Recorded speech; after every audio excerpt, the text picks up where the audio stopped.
Hello viewers, Super GT here. Welcome along to one of the most chaotic and carnage-filled combinations on Gran Turismo Sport in a fair while. And that's saying something. It seems like a chaotic combination comes up all the time, but this one really takes the biscuit. Now, let's just go into why that is here, because we are driving the Red Bull X 2019 and it looks like a very sophisticated fast car. And well, it is in some respect, but it's also incredibly difficult to drive easily and consistently. It is also very easy to get penalties around the Le Mans circuit. But if you look here at the final sector at Le Mans, very, very fast indeed. And this car is very capable at high speed, not so capable at low speed, just feels a bit awkward. Now for this first race, we're going to be starting at the back of the pack. As you can see, 19th, stone dead last. Let's see what we can do. It's also a grid start, which also adds to the carnage, which is exactly what we love to see, of course. So let's see where we can finish. 5 laps around Le Mans, everyone in the same car. Starting 19th, up towards turn number 1, and I've hit the Spaniard into the group as we head through the Dunlop chicane.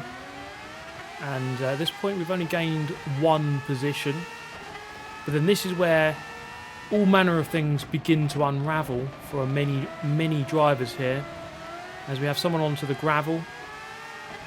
Spaniard off, I go through the gap, someone spins out, about 8 people spin out. And suddenly, I've gone from 19th to 11th. Yes, I do get a penalty there, but I'll take it, given the 8th position gain already. So that was just for extending on the exit of Tertre Rouge, the right hand onto this straight, into the first of 2 chicanes on the Mulsanne. We're just tucking ahead there, up into 10th. We are going to serve this penalty here, though, as this track has... how many penalty zones? It has 3 penalty zones. Given the extent of the circuit, it's quite a long track, about 3.5 minutes per lap. And looking here, next to the German, got to watch out for that curb. This car a little bit awkward on the curbs. We just spotted there someone coming in for a very near miss. I still don't understand why it's called a near miss. Because if you missed, then it wasn't a near miss; it was a near hit. They nearly hit you, but they didn't. I don't know. Am I thinking about that wrong? Probably. Right, so past the German there, into the right-hander here. Looking up the inside, going to just clip the apex nicely. And then it's going to be a drag race between the pair of us down this back straight towards the Porsche curves, which is where this car actually excels, truly. The high downforce stuff, that's what this car does the best. And I don't have the slipstream, so I'm going to drop the position there. So here we go then, for the fast sweeping corners at the end of the lap. Very fun to do. And you can see just how close and frenetic the action is here. As the Frenchman gets shoved to the side, then a bit of lag occurs, and I kind of just go through him. So it might be that I'm a bit of a hacker. Not actually sure, I'm not even sure what that was. But yeah, I just went through a Frenchman. I mean, why go round someone if you could just go through them? It's a lot easier. On the exit there, the British driver there having an absolute nightmare. Taking that corner, I'd rate that about 1 out of 10 for the way he took it there. So let's hope he can improve that to at least a 2 out of 10 on lap 2. And well, my performance is a 2 out of 10 because I got myself another penalty on the second lap here, having to serve it.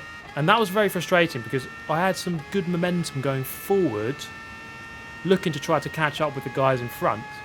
But instead, my momentum in the race was completely halted and shifted towards backwards momentum, as now I am losing positions. Rather awkward. But that is just the nature of these types of races where slipstream is so important. Lots of very long straights. You do have to capitalise on the slipstream.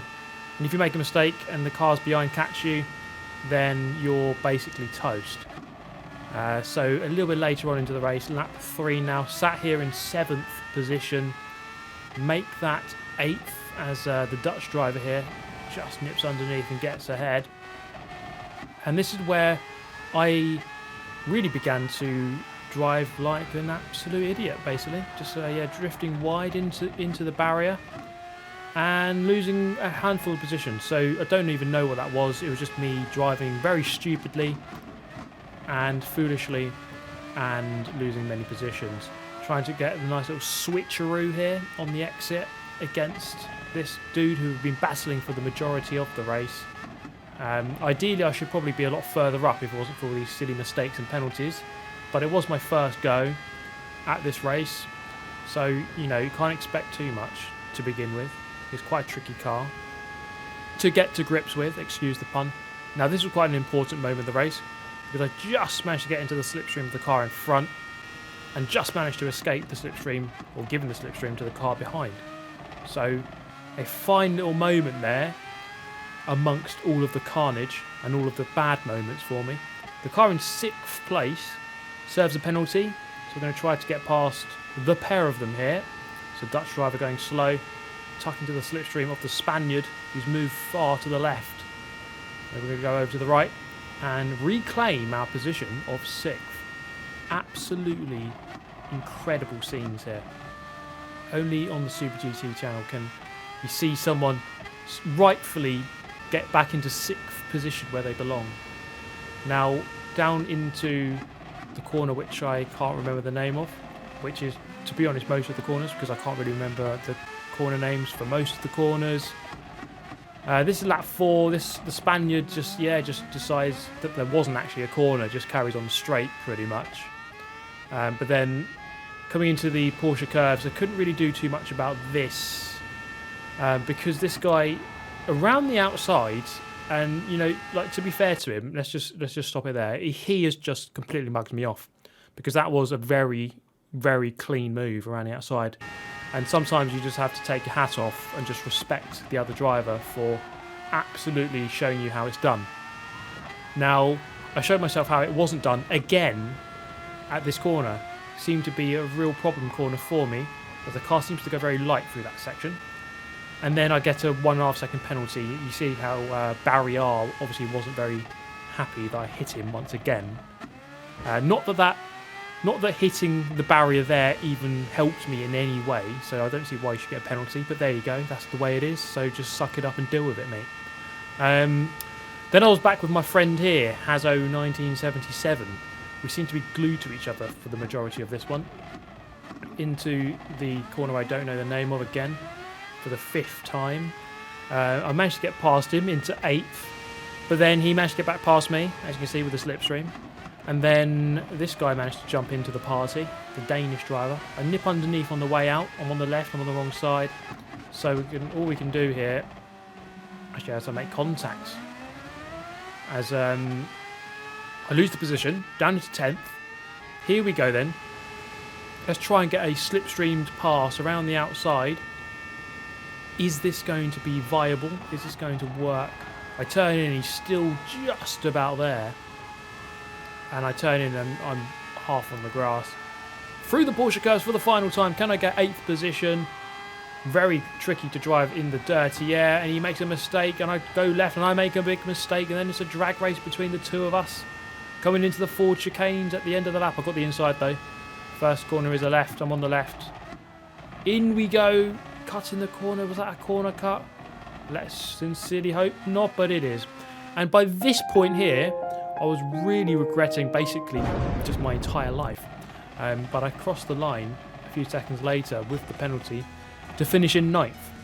And that race, it started off all right, but then it was just a catalogue of errors and penalties. And when you consider that I was in 7th position at the end of lap 1, I think finishing 9th is an absolute disaster. But we got over it and moved on to the second race. This time we're going to start 15th out of 17. Still haven't qualified, as I just want to witness the carnage firsthand by being in it. Now, as we head through up towards Dunlop, just nudging the back of the Dutch driver there, but we all get through just about okay, like an angry swarm of bees. It looks messy, but they kind of make it work. Now, this is where things begin to unravel once again for a couple of drivers, including Jeremy Clarkson there. Now, I don't know if you want to watch this replay here on board with Jeremy Clarkson, because it turns out there's a bit of contact here once and then twice. And then if you take a look at who caused that, that's actually me. So Super GT filthiest driver on the grid, absolutely confirmed. I recommend that you should probably just unsubscribe to this guy, because obviously he's just peddling nonsense. 4 abreast up in front, which is just absolute madness. But then again, well, actually, it's kind of just par for the course, really, at Le Mans. And then surely it's going to end badly for someone here. There's our friend from the previous race. And then this Frenchman spinning across the circuit and meeting Barrière at a 90-degree angle, perpendicular meeting with Barrière. You love to see it. Now, this is where things began to get a little bit tactical, because I decided that this Dutch driver, I would glue myself to the back of him. No, this is not the human centipede. This is bump drafting. Now, what I wanted to do, the reason why you do this is, teamwork's very important when there's such long straights, basically. Let's put it that way. And I felt like, rather than work against each other, let's form an alliance. I don't know if the English and the Dutch have had many alliances over the years, but they do now. But then I betrayed him about 5 seconds later by going past him and just ditching the alliance. So I moved up into 6th place with a keen eye on 2nd, which was just up in front. At least it was until I made that stupid mistake there. Back up the inside. So all of this talk about working together, and I've just completely ditched all of it by betraying him and then going side by side with him. He then crashed abruptly. I was 1.5 seconds away from this group up in front. So I really had to have a very good final sector here to try to get into their toe for the next lap. So let's see if we can do that here. We are really hooked up nicely with the apex, and this car, it feels actually really nice through the fast corners. It just feels very weird. It feels very weird through sort of medium and low speed corners, but through the high speed, the downforce clearly works. Adrian Newey doing a fantastic job as always with the downforce at high speeds. But perhaps the mechanical grip at low speed, where it does feel a bit off. Now I did catch up about half a second there, but we do need a couple more tenths. And ideally we need to get that by the time we exit Terre Rouge onto the Mulsanne straight. So through Dunlop, we can get through here just fine. Nicely done. Okay, have we got a penalty? No. It looks like we've done an actually okay job there of not driving like an absolute idiot. So continuing through here, don't spin off there, just being a bit more gradual on the power on the way out. We should have to go flat out through here, but it was a bit of a lift. Dutch driver, bit slow off the turn. We're going to go through up into 5th. Is it quite enough to get into the slipstream? Yes, it is, because into the braking zone for the first of the 2 chicanes. You can see they're gaining massively on this group in front. And the driver there in 2nd serving a penalty. We're going to go flying past him. And I decide we've got Momo's or reserve driver to bump draft. So I thought, okay, we're gonna go reserve driver, bump him through, and I move up into 3rd. Coming up towards the 2nd chicane, just covering the inside line, not really wanting to go past, but just more to defend the position. And then we can get back into that slipstream here. And as we catch up, you've got a decision to make. You could go for the move, but I just thought, right, let's just hold back for now. No need to go for the move just there, because we have another very long straight to deal with here. So we can go for the move on this section. And you can see there, just as we look behind, we are beginning to pull away from that group behind. And that's exactly what you want. You just want to get away from the group, escape the group, and ideally work together to pull away. Before now, what I need to do is try to just pull away from this guy. So yes, you form temporary alliances before then just ditching them completely and going on your own. And through the final sector here, having an absolutely spellbinding sector. And as you can see, as we look behind, reserve drivers just simply cannot keep up with that absolutely insane speed. Through the final corner, across the line to end the second lap, and we're in second. That's not too bad of a return. I'll most certainly take that. But it was at the beginning of lap 3 here, so not much later, that I began to drive like an idiot again, getting myself a half-second penalty, and just kind of forgetting that there's a little bit of a kink in the road there, and then just spinning on the curb. So the actual big old trifecta of being a noob has shown itself once again, as I get another half-second penalty, serve it. So I had some really good momentum, kind of similar to the first race. In the first race I had 1 lap of good momentum going forwards. In this race I had 2 laps of good momentum before ruining it for myself. Now Momo's here, jumps in for a very last minute move, gets it done, and I drop to 5th. So a very unfortunate sequence of events. I managed to go back past him here on lap 4 to claim 4th. He goes back past me and I'm back into 5th. And then we're in a 3-way battle. This is quite frustrating. And then at this point here, he brakes really early for the chicane. I kind of just have to avoid him by going off the track. And then I get a penalty for going off the track because he braked about 50 metres too early. But there you go. So we serve the penalty, lose the position again, down into 6th by this point. And this is the final lap then. So I'm here in 7th. And this was quite a funny sequence of events. As I got the inside of the Finnish driver to get 6th. But I have unfinished business with Mr. Momo's here, as I pulled off a little pass onto me at this corner a couple of laps ago. So we're going to go for a return move here, fully into the slipstream. We're going to cover the inside, and then at the last moment move to the outside, sweep up the inside. And Momo's was absolutely bamboozled. He didn't know what hit him there. And we finish ultimately in 5th position. So again, kind of like the first race, good progress initially, before then driving very stupidly later on. So I thought, okay, enough with the back starts. If we could get a 318 or at least a 317 in qualifying, then we would be very much towards the front of the grid, and a 318.0 would have put me 2nd on the grid in the last race. So here we are through the final sector. I've already done a 317.7, but I'm about half a second up on that here, and we have just a couple of corners left to go. So if I can round out this lap in solid fashion, then we are going to head for a very low 317. Through the final chicane, really maximising track limits as much as possible.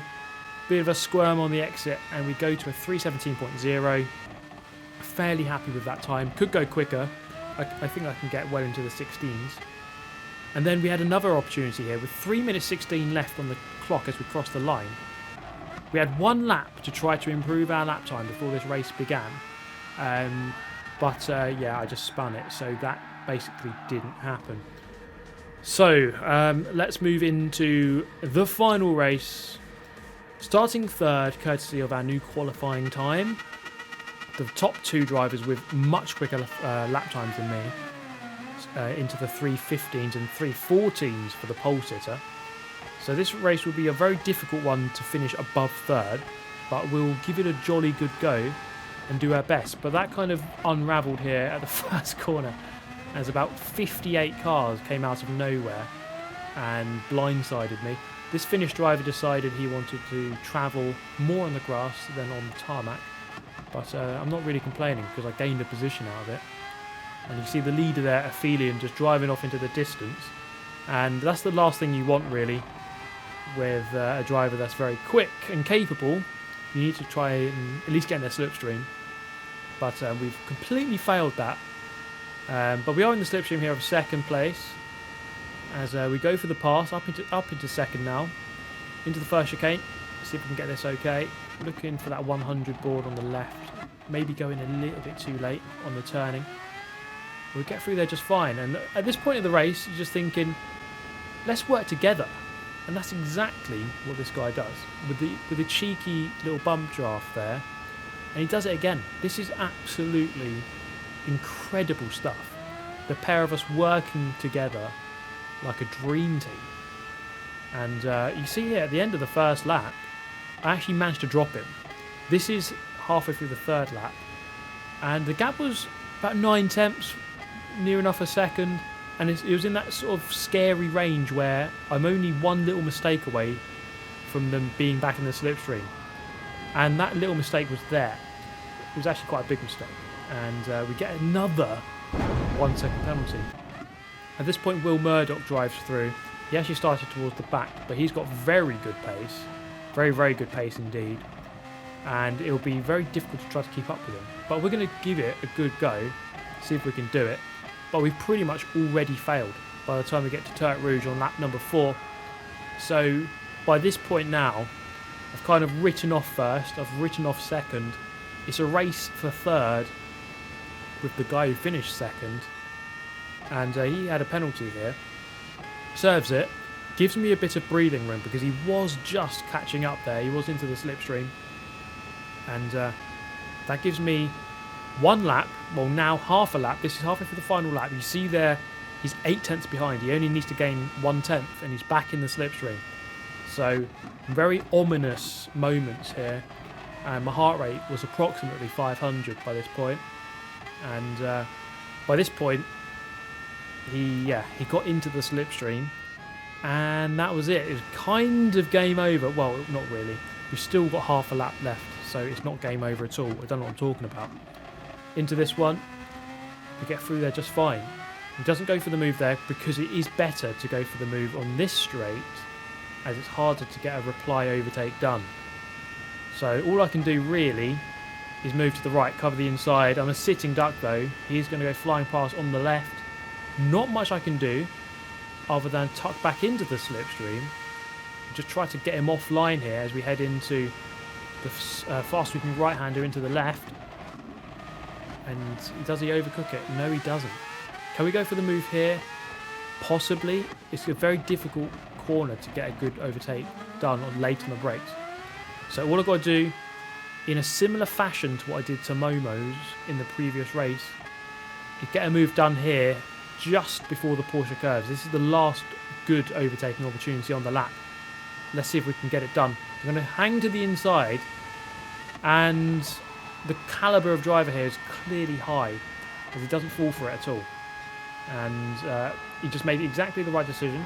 Cover the inside, sweep slightly to the left, and then take the racing line. So he actually made a very clinical decision and then pulled it off very well. So fair play to this guy. Is he going to make one last mistake, possibly, into the last Ford chicanes for the final time? A gain on him, but it's not quite going to be enough. It's going to be a 4th, but it was a clean race, and we got our fastest race lap with a 3:19. So not too bad. Yes, we dropped a position, but still, I think we had a clean race, and it shows that this race can be done clean, and fairly quick. Just shows you, honestly, this race, if you can just avoid all of the carnage in the mid-pack, then you've done a good job. So if you can get a good qualifying time, it really does pay dividends. But then again, starting towards the mid-pack and towards the back, it can be quite fun witnessing all of the carnage. But that is the end of this one. Really hope you enjoyed it. Get yourself subscribed if you did, and you're not already subscribed to the channel. But in the meantime, have yourself a fantastic day, and I'll see you next time. Goodbye.